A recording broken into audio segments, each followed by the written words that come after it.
fresh bulk to. This is a practice routine that was taught to me by Coach Doug Nevins, who is a former Gatorade Coach of the Year. I think he still currently coaches West Orange High School. But basically the routine looks like this.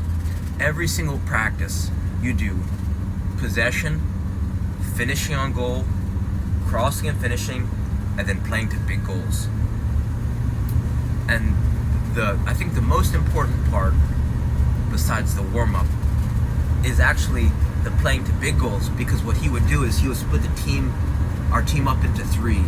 And why this is super important is because he would bring the goals in very close, and the team that's sitting out would be playing as neutral players on the outside of the field with one touch. And why this is important is because a lot of coaches, when they have teams scrimmage each other, they don't bring the goals in very close together, and they only split the teams up into two. But what I notice is when you bring the goals very close together, you have rapid transitions from offense to defense. So this is going to help your team defend, right? You're saying that teams are scoring too easily against you. So this is something that's really going to help them win the ball back on defense and then transition rapidly to offense and score. The other reason why this playing to big goals is so effective on a very close field is that when you split the team up into three, it raises the intensity level and the competition level of practice, because when you play King of this Hill style, you don't want to be the team that gets kicked off and be the neutral players on the outside, right? So if you only have two teams and one team scores, there's nothing gained and there's nothing lost. That's why you want to split the team up into three, so that it raises intensity level and competition level. What I've been saying is that any time, right, if you can raise the intensity level and the practice level of your team higher than the competition level that you play against, you're going to be a very competitive team in your league, right? It'll be very rare that your intensity level and competition level is higher than the team you face and you lose the game, right? Not always, but it's rare that a team can squeak a win against you if your intensity level of your team is much higher.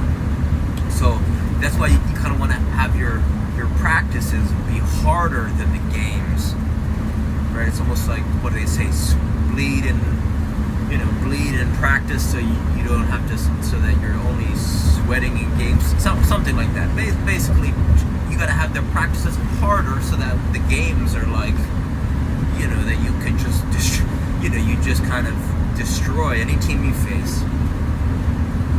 So let's talk about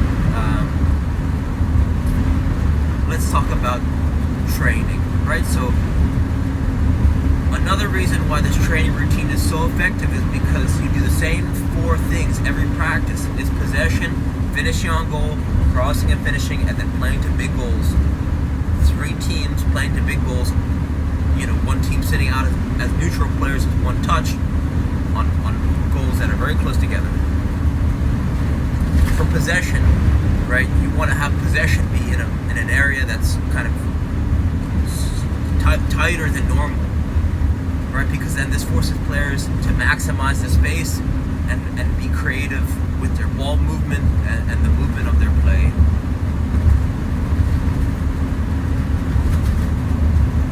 For finish on goal, you want to start the line about 10 steps outside of the 18, and then without a whistle, they're going rapid fire on goal, just tucking the ball into the side netting. Doug Nevins would call this slotsville, right? You just slot the ball low and hard on the ground over and over and over, so that it's kind of, they're developing muscle memory of when they get to the goals. Some players, when they get to goal, they get nervous. You want to kind of drill this down, so if a player gets the ball, dribbling as fast as they can, just put side netting over and over and over, so that there's no hesitation in the game.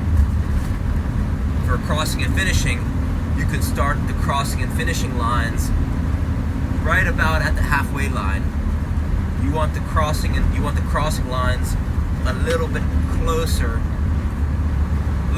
to the goals, so that the crossing line, the ball is going to meet the two lines who are crisscrossing their runs, right? So it's a line on the right, two crossing lines alternating, and then two lines in the middle that are crisscrossing their runs, finishing on goal, right? One touch in the air, or one touch on the ground, whatever.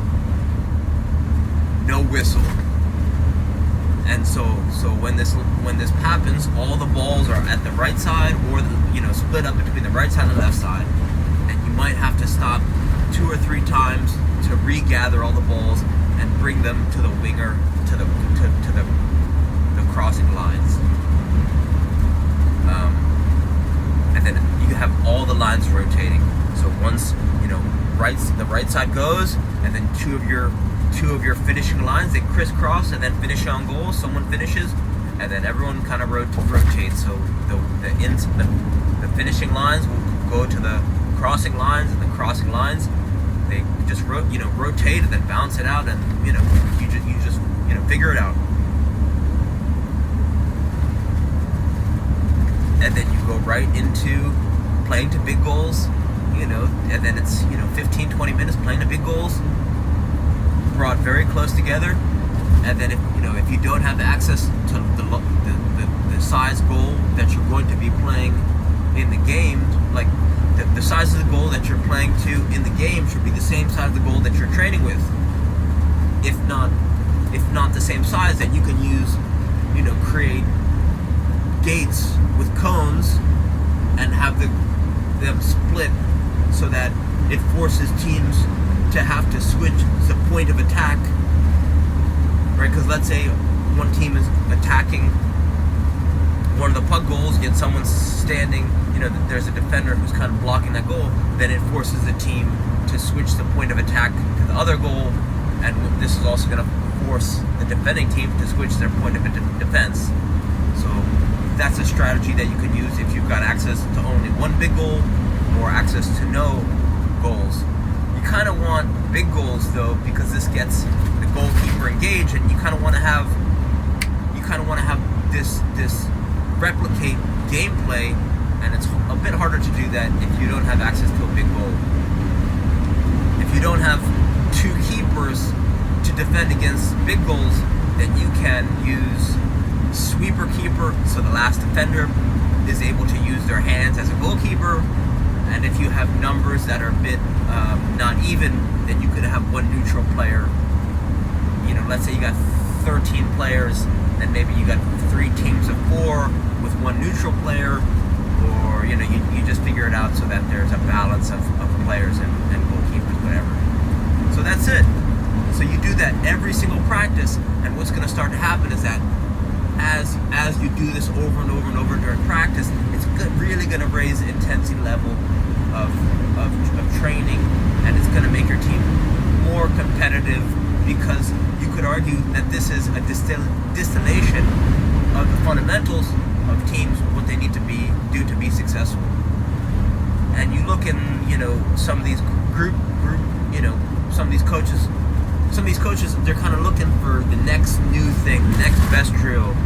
But why this is so beautiful is because it's not too complicated, it's not complex. This is something that any coach of any level can do over and over and over, and really find great success, because it's so simple, it's easy to teach, and it's easy to coach without much understanding. You could still have a coach that's very new to the game, execute this effectively, and find great success, all things being equal. This is not something that